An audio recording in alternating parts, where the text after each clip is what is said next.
New Sweden, Aroostook County, Maine, 1888. While every settler left their cabin interiors dark, bare logs, smoke-stained ceilings, shadows pooling in every corner, one Swedish immigrant named Noak Larsson spent 3 days whitewashing his walls from floor to ceiling. His neighbors called it city fuss. They called it wasted effort. On the frontier, lime belonged on barns, not living rooms. Standard practice was simple. If you needed more light, you burned more candles. 2 flames for mending harness, 3 for fine work. But Larsson had done the math differently. He'd built a 16 by 18-foot room with freshly lime-washed walls, matte white, while next door the logs stayed dark. Then the supply delay hit.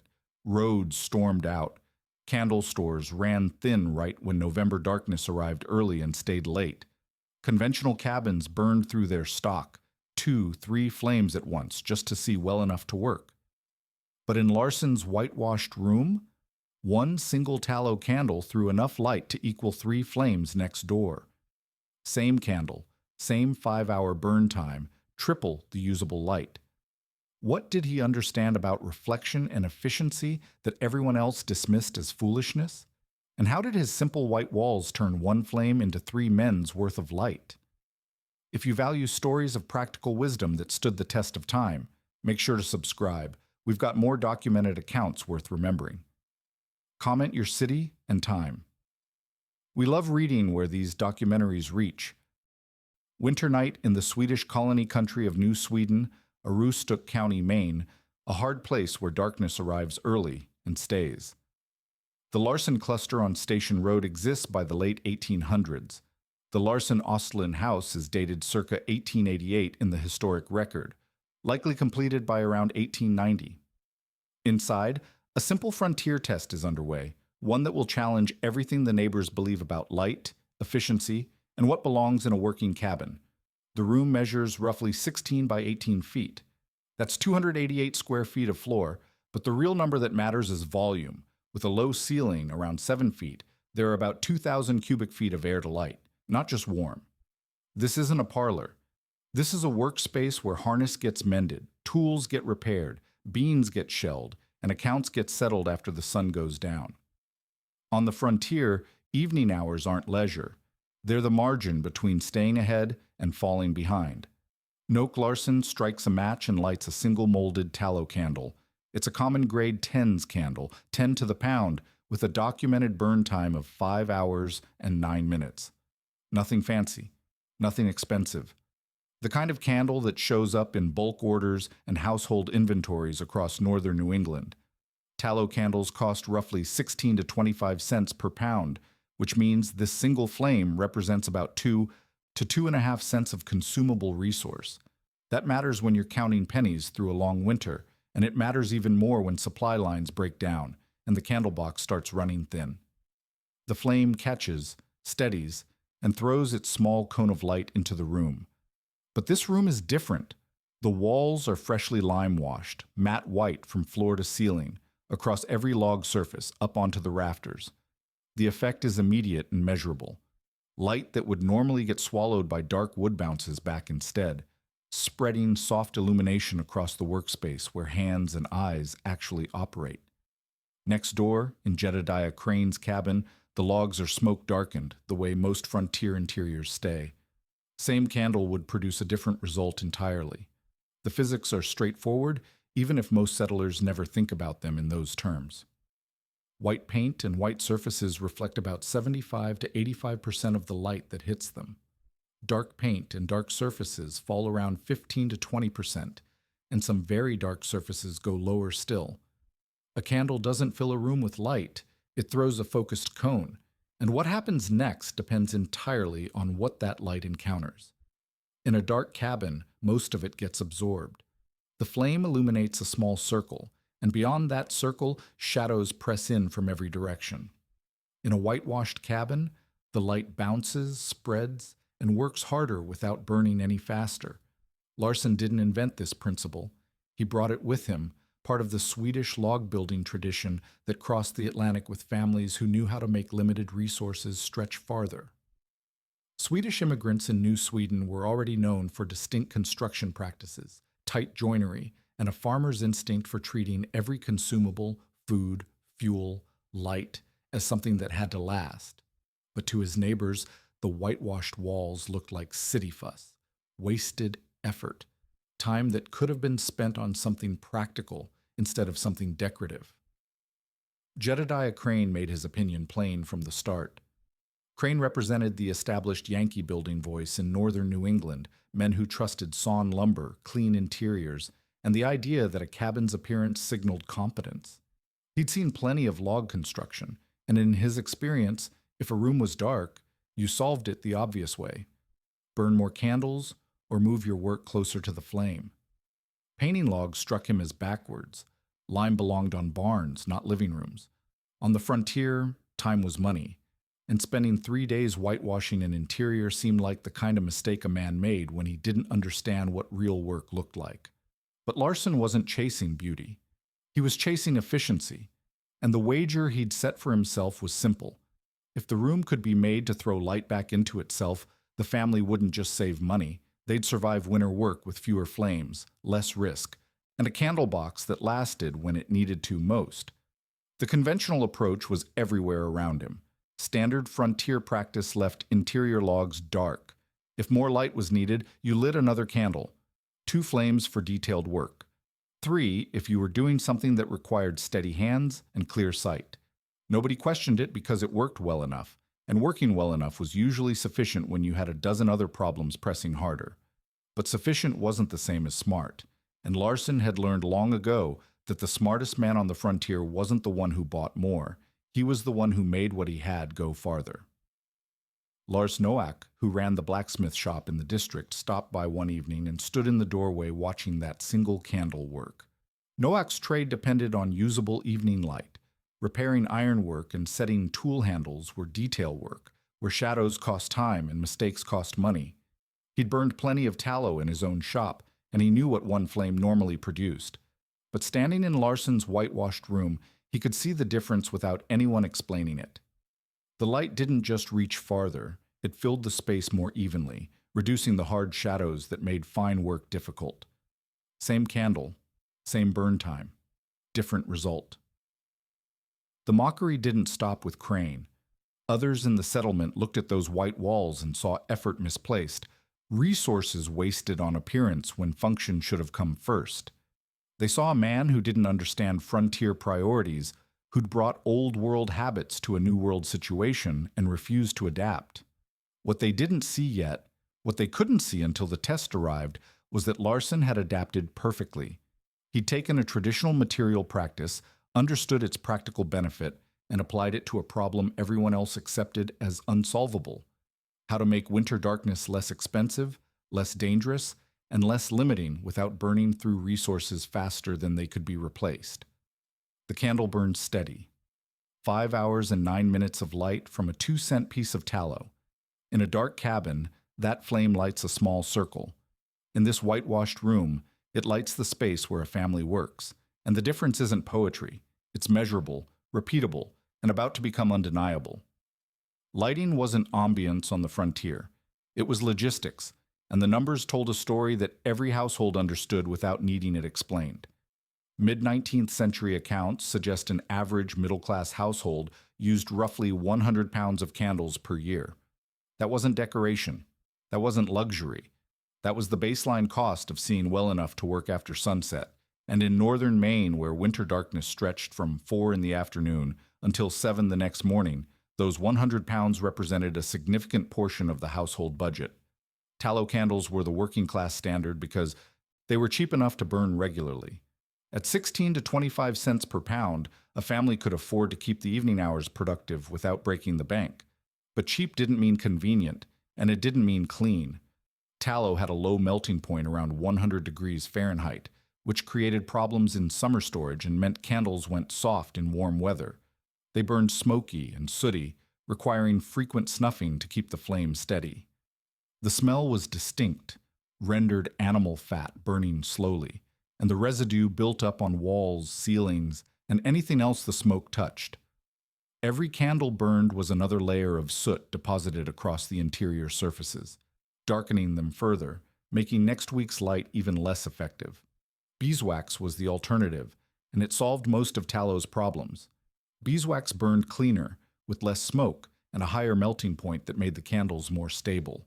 But it cost 60 to 75 cents per pound, 3 times the price of tallow, which put it firmly in luxury territory for most frontier families. A household that could afford to burn beeswax regularly was advertising prosperity as much as lighting their rooms.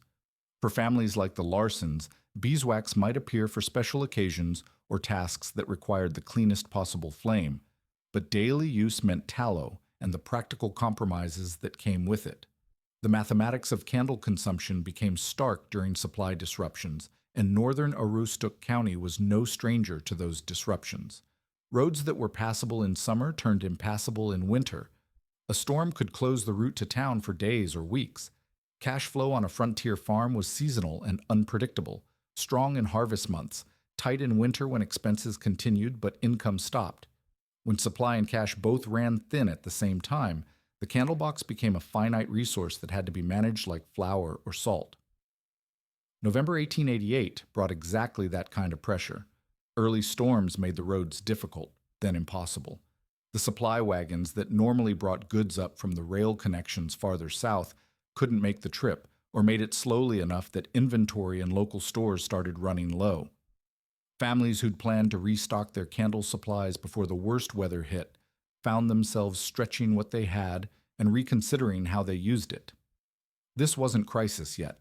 Nobody was sitting in complete darkness. But it was the kind of slow-building pressure that forced choices about which work could be done in daylight and which had to wait, which evenings warranted multiple flames, and which could make do with one. In Jedediah Crane's cabin and a dozen others like it, the response was straightforward: ration by necessity.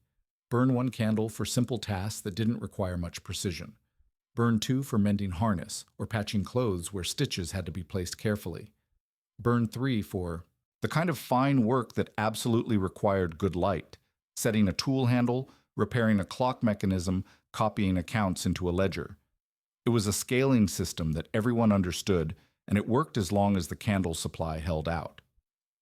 The problem was that 3 candles burned 3 times as fast, and when stores were tight, that acceleration mattered. The tallow smoke compounded the issue in ways that most people accepted without thinking about them too hard.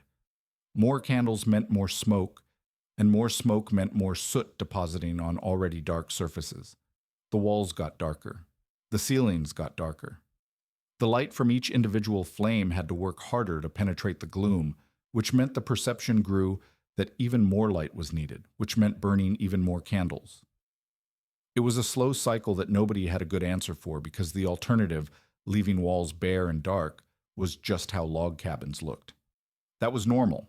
That was expected. Noak Larson saw the same supply pressure everyone else saw, but his response was different because his starting point was different. He wasn't trying to stretch his candle supply by rationing light. He was trying to stretch it by making each flame work harder, by changing the environment the flame worked in rather than changing how many flames he lit. His calculation was simple. If 1 candle in a whitewashed room could produce the usable light that took 3 candles in a dark room, then his candle box would empty at 1/3 the rate. Same work. Same evening hours. 1/3 the consumption. It wasn't a theory anymore. It was observable fact that anyone could verify by walking from Crane's cabin to Larson's and comparing what 1 flame accomplished in each space. In Crane's darkened interior, a single candle created a focused circle of illumination maybe 4 or 5 feet across, with everything beyond that fading into shadow. To work comfortably at a table, to see the detail in harness leather, to thread a needle reliably, to read small print, you needed the work surface close to the flame, and even then, the light was marginal. Add a second candle, and the circle widened. Add a third, and you finally had something approaching comfortable working conditions. In Larson's whitewashed room, 1 candle accomplished what those 3 flames did next door. The light didn't just radiate from the wick, it bounced off every surface, filling the space more evenly and reducing the harsh shadows that made detailed work difficult. A man could sit at a table 6 feet from the candle and still see his work clearly. The room felt larger because more of it was visible at once. The perception of brightness increased even though the actual light source remained unchanged, one common grade tallow candle burning at the same rate it burned anywhere else. The neighbors noticed, even if they didn't admit it out loud yet. Lars Noack noticed because his trade depended on it. A blacksmith doing evening. Repair work couldn't afford mistakes caused by poor visibility, and he'd burned enough candles in his own shop to know exactly what he was looking at. The whitewashed walls weren't decoration, they were infrastructure, a permanent modification that changed the efficiency of every flame lit in that space from that point forward. The initial investment was 3 days of labor and some lime. The return was a reduction in ongoing candle consumption that would compound over every winter for as long as the finish lasted. The cost of darkness wasn't just the price of tallow. It was the work that didn't get done because the light wasn't good enough. It was the mistakes that happened in insufficient illumination. It was the candles burned faster than necessary because nobody questioned whether the room itself could be made to work harder. Larson had questioned it, and now he had an answer that could be measured in burn hours, work completed, and money saved. The technique itself wasn't complicated, which was part of what made the mockery seem justified at first. Whitewash was primarily water and lime mixed into a thin paste, one of the oldest coating materials in continuous use, simple enough that variations of it showed up across cultures and continents wherever lime could be obtained. Historic mixes often added binders to improve durability. Salt, flour, milk, or cassin, hide glue, or other materials that helped the coating stick and last. The basic formula was forgiving, the materials were cheap, and the application required no specialized tools. What it required was time, careful preparation, and a willingness to treat interior surfaces as something worth maintaining rather than something to be tolerated as is. Larson started with preparation, which meant addressing the soot and grime that had already accumulated on the log surfaces. Frontier cabins weren't hermetically sealed spaces. Smoke from cooking fires, tallow candles, and occasional backdrafts from the chimney all left residue that built up over time. Before whitewash could bond properly, that layer had to be scraped and brushed away. He used a stiff brush and a scraper made from a piece of old saw blade, working methodically across each wall surface, paying particular attention to areas near the fireplace where soot deposits were thickest. The goal wasn't perfect cleanliness, it was a rough, porous surface that would accept the lime coating and hold it. Once the surfaces were scraped, he dampened them with water using a brush. Whitewash liked thirsty surfaces. If the wood was too dry, it would pull moisture out of the lime mixture too quickly, causing the coating to powder and fail. If the surface was dampened first, the lime had time to bond chemically as it cured, creating a more durable finish. This was knowledge that came from experience with the material, the kind of detail that didn't appear in written instructions but got passed along from one builder to another as practical wisdom. The lime itself was slaked lime, also called hydrated lime, calcium hydroxide, produced by adding water to quicklime and allowing the violent chemical reaction to complete before use. By the time Larson was working with it, the lime had already gone through that process and was stable, safe to handle, and ready to mix. He combined the lime with water in a wooden bucket, stirring until the consistency resembled light cream, thin enough to brush on smoothly, but thick enough to provide coverage. Some sources recommended letting the mixture stand for a period before use, allowing it to mature and become more workable, then restirring and screening to remove any lumps or incompletely slaked particles. For durability, Larson added salt. Salt showed up repeatedly in traditional lime wash recipes because it improved the finish in multiple ways. It helped the coating resist moisture, reduced powdering as the lime cured, and appeared to improve adhesion. The amount didn't need to be precise. A handful of salt dissolved into the water before adding the lime was standard practice. This wasn't chemistry lab precision, it was frontier pragmatism. Use what works, use amounts that make sense, and adjust based on results. Application meant multiple thin coats rather than one thick layer. Larson worked with a brush made from bundled corn husks, serviceable, cheap, and traditional. The first coat went on thin and absorbed quickly into the wood, leaving a translucent white film that didn't yet provide full coverage. That was expected. Whitewash built up gradually, with each coat adding to the one before. He let the first coat dry, which, in the relatively dry indoor air of late autumn, took a few hours, then applied the second coat. The coverage improved. The white became more opaque. He applied a third coat, working from ceiling down to walls, keeping the application even and avoiding drips or heavy spots that would dry unevenly. The point was a matte, even surface, not glossy like paint, not textured like plaster, but a flat white finish that would reflect light diffusely rather than creating glare. Gloss finishes could reflect light in concentrated spots, creating bright patches and darker areas that actually reduced overall visibility. Matte finishes scattered light more evenly, which was exactly what a working space needed. The goal wasn't to create a mirror. The goal was to create a surface that would take every photon the candle flame produced and send it back into the room where it could contribute to usable illumination. The physics worked whether anyone understood them or not, but understanding them made the method more than just tradition. It made it teachable and defensible. A candle flame radiated light in all directions. Some of that light traveled directly to objects and surfaces where it was needed. The rest hit the walls, ceiling, and floor. What happened next depended entirely on those surfaces. A white surface with 75 to 85% reflectance sent most of that light back into the room. A dark surface with 15 to 20% reflectance absorbed most of it, converting the light energy into heat and leaving the room darker. Red brick, which showed up in some fireplace surrounds, fell around 10 to 15% reflectance, even worse than dark paint. The difference wasn't subtle. It was measurable, repeatable, and visible to anyone who compared the two environments directly. In a dark log cabin, the candle's effective range was limited to a small radius. Beyond that radius, light levels dropped off sharply, and detailed work became difficult or impossible. In a whitewashed cabin, the effective range expanded significantly because the initial light was being reinforced by reflected light from all surfaces. The result was a broader, more even distribution of illumination that made every part of the room more usable. When Lars Noack stood in Larsson's doorway and squinted at the white walls, he wasn't reacting to brightness. He was reacting to spatial perception. The room looked bigger than it was because more of it was visible at once. The corners that would normally recede into shadow remained part of the visible space. The ceiling, which in most cabins disappeared into darkness above the lamplight, stayed present and defined. That wasn't poetry. That was reflectance doing exactly what the physics predicted, and Noack recognized it as something he could apply to his own workspace. Jedediah Crane didn't squint when he looked in. He scowled. The finish looked too clean, too deliberate, too much like something that belonged in a townhouse rather than a working cabin. It violated his sense of what frontier buildings should look like, functional, unadorned, focused on structure rather than finish.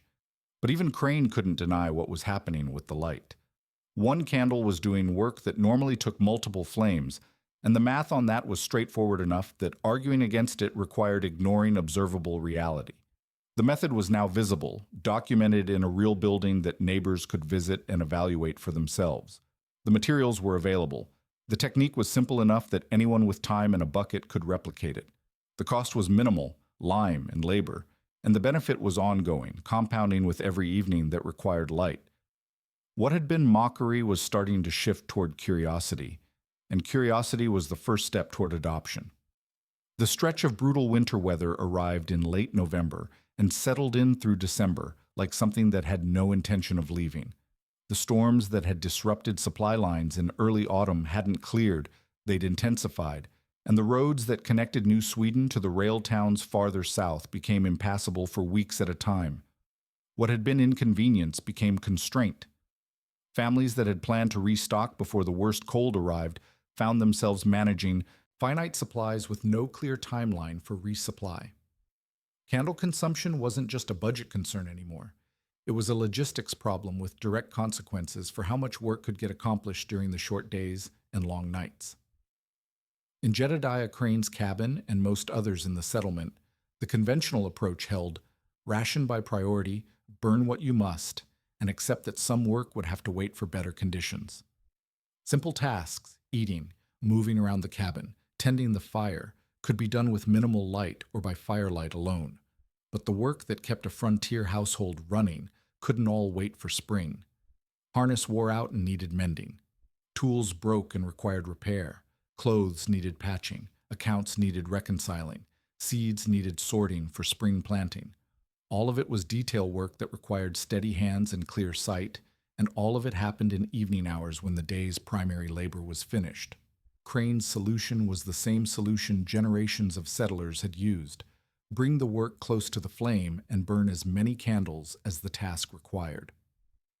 Mending harness meant 2 candles positioned on either side of the work surface to reduce shadows. Patching clothes where stitches had to be placed precisely through multiple layers of heavy fabric meant 2 or 3 flames to ensure the needlepoint was visible and the thread placement accurate. The more detailed the work, the more light it demanded and the faster the candle box emptied. At 2 to 2.5 cents per candle and a burn time of just over 5 hours for a standard tens tallow candle, the mathematics were straightforward. 3 candles burning simultaneously for 3 hours consumed 9 candle hours of resource. That was roughly 18 cents worth of tallow in a single evening, and over the course of a week, the expense and consumption added up faster than most families could comfortably sustain during a supply disruption. The tallow smoke made everything worse in ways that compounded over time. 3 candles produced 3 times the smoke and 3 times the soot. In a dark-walled cabin, that soot deposited on surfaces that were already absorbing most of the light they received. The walls grew darker. The ceiling accumulated a thicker layer of residue. Each successive evening, the same number of candles produced slightly less effective illumination because the surfaces around them were less reflective than they'd been the week before. The cycle was slow, but inexorable. More candles produced more soot. More soot reduced reflectance. Reduced reflectance created the perception that even more light was needed. Nobody questioned it because it was normal. That's how cabins looked after a winter. That's how they smelled. That's what living with tallow candles meant. In Larson's whitewashed cabin, the same winter pressure produced a different result. The work requirements were identical. Harness still needed mending. Tools still needed repair. Clothes still needed patching. But the light environment was fundamentally different. 1 candle positioned on the work table provided illumination equivalent to what took 3 candles in Crane's space. The white walls bounced light back toward the center of the room instead of absorbing it. The white ceiling reflected downward instead of creating a dark void overhead. Shadows were softer and less absolute because light was arriving from multiple directions simultaneously, direct from the flame and reflected from surrounding surfaces. The result was a broader, more even distribution of usable light that made detailed work possible at distances that would be marginal or impossible in a darker interior. The practical difference showed up in consumption rates that were stark enough to be undeniable. Where Crane burned 3 candles for 3 hours and consumed 9 candle hours of resource, Larson burned 1 candle for the same duration and consumed 3 candle hours. Same work accomplished, same quality of visibility. 1/3 the consumption. Over a week, that difference was 21 candle hours saved. Over a month, it was roughly 90 candle hours, enough to matter significantly when every candle had to be stretched as far as possible. At standard tallow prices, the monthly savings approached 50 to 75 cents, which on a frontier farm budget was real money, enough to buy flour, salt, or other necessities that couldn't be produced at home. The secondary benefit became apparent as the weeks progressed. Fewer candles meant less smoke, less soot, and less degradation of the reflective surfaces that made the method work in the first place. The white walls stayed white. The ceiling remained bright. Each evening's lighting conditions were as good as the previous evenings rather than gradually deteriorating. There was no cycle of increasing consumption driven by decreasing reflectance because the reflectance wasn't decreasing.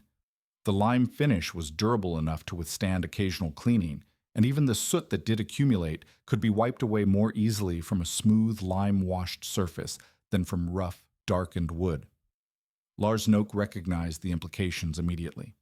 His blacksmith work depended on evening productivity. Repairs that came in during the day often needed to be finished by the next morning, and that meant working after dark with whatever light he could provide. He'd been burning multiple candles in his shop and accepting the cost as necessary overhead. But watching 1 candle do triple duty in Larson's cabin made him reconsider what necessary meant.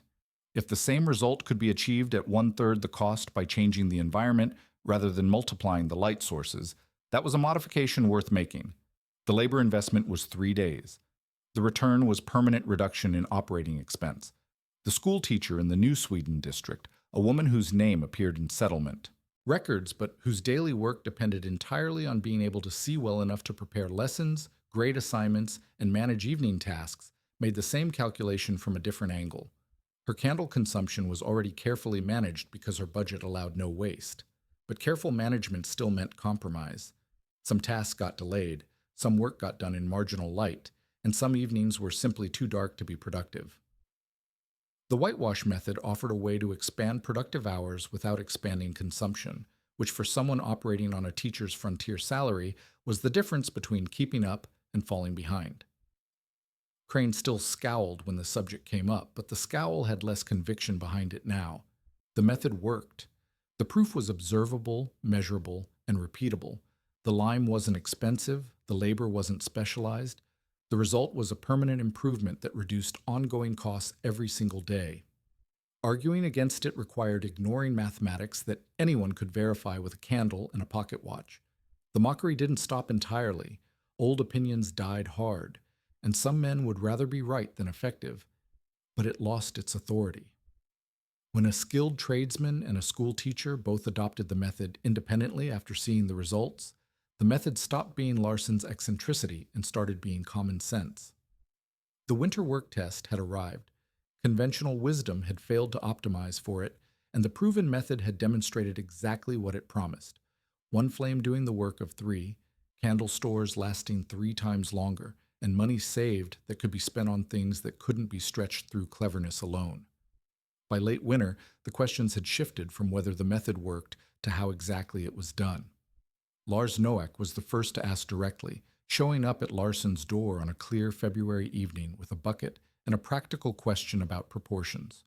Larson walked him through it the same way someone would explain any frontier technique, plainly, with attention to the details that mattered and without mystery about materials that were available to anyone.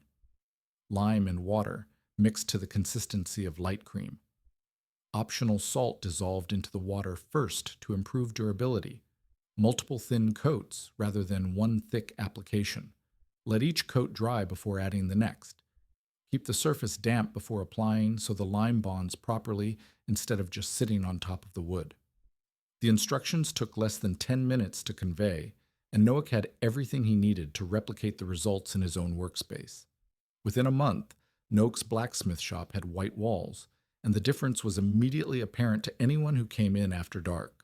The forge work happened during daylight, but the repair work and fine adjustments often extended into evening hours, and that's where the improved lighting conditions showed their value. Noack could see detail in ironwork that would have been marginal in his previous setup. He could work farther from the candle and still maintain precision. His candle consumption dropped by roughly the same proportion Larson had demonstrated, 2/3 reduction for equivalent working conditions, and the saved expense went directly into his pocket as retained income rather than consumed resource. The school teacher followed within weeks, whitewashing the interior of the small building where she held classes and prepared lessons. The colony's civic infrastructure was still developing, and the school served a spread-out community where maintaining consistent instruction across seasons required efficiency in every aspect of operation. Better lighting conditions meant evening preparation could be done more effectively with less expense, and the lime finish had the additional benefit of making the interior easier to keep clean, a consideration that mattered in a space used by children. The bright walls also improved daytime conditions, making the limited window light reach farther into the room and reducing the sense of confinement that came with small frontier buildings. Jedediah Crane never adopted the method himself, but his objections grew quieter as more of his neighbors confirmed the results through direct experience. Some men valued being right more than being effective, and Crane was old enough and established enough that he could afford to let others optimize while he maintained his preferred approach. But his son, building a new cabin in spring of 1889, whitewashed the interior before the family moved in, and Crane didn't argue against it. The next generation was making different calculations, and the mockery that had seemed justified 18 months earlier now looked like stubborn attachment to inefficiency. The method spread through New Sweden wasn't dramatic or sudden. It moved the way most practical innovations moved on the frontier, through direct observation, neighbor-to-neighbor conversation, and the quiet accumulation of evidence that something worked better than the accepted alternative.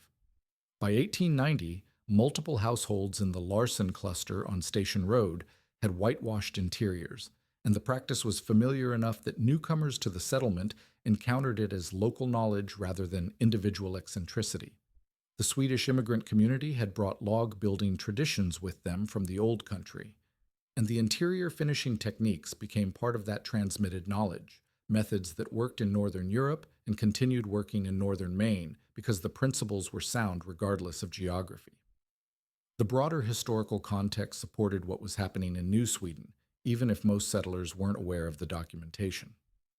American log houses from the 18th and 19th centuries, particularly east of the Mississippi, were often finished with more care than the rustic, frontier stereotype suggested.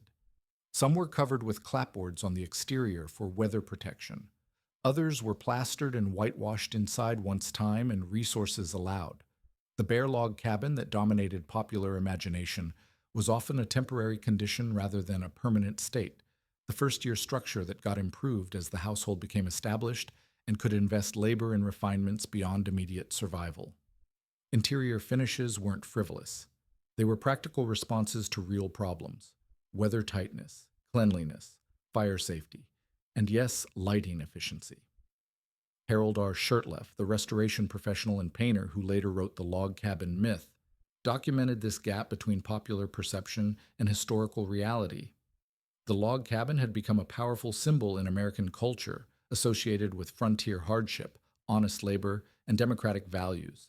But the symbol often obscured the actual diversity and sophistication of frontier building practices. Real log structures varied widely in quality, finish, and technique depending on the builder's background, available materials, and intended permanence. Some were crude and temporary. Others showed careful joinery, thoughtful design, and finishing work that improved both function and comfort. Treating all log construction as uniformly primitive was historically inaccurate and obscured the knowledge systems that settlers brought with them and adapted to new conditions. The New Sweden Historical Society and the broader preservation community that eventually documented the Station Road cluster understood this distinction.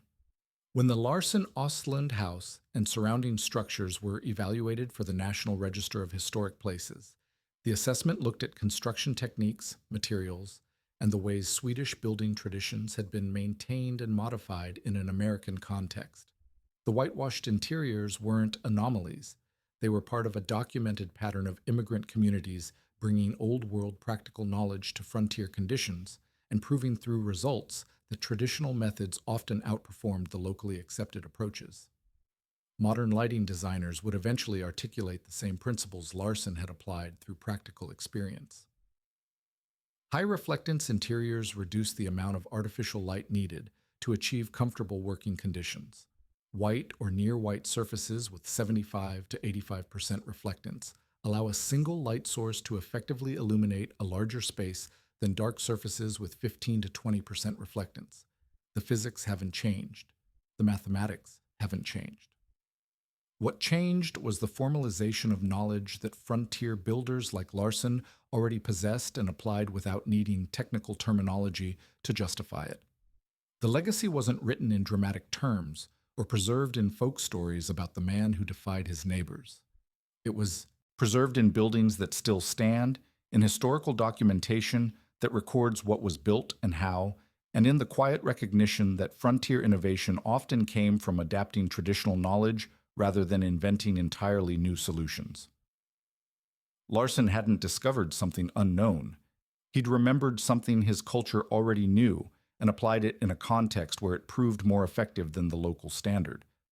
That kind of innovation, practical, incremental, based on transmitted knowledge, was how most frontier problems actually got solved, even if it made for less dramatic storytelling than the myth of the lone genius inventing everything from scratch. On the frontier, the smartest man wasn't the one who bought more. He was the one who made what he had go farther: a bucket of lime, 3 days of labor, and the willingness to ignore mockery in favor of measurable results. The white walls made one flame work like 3.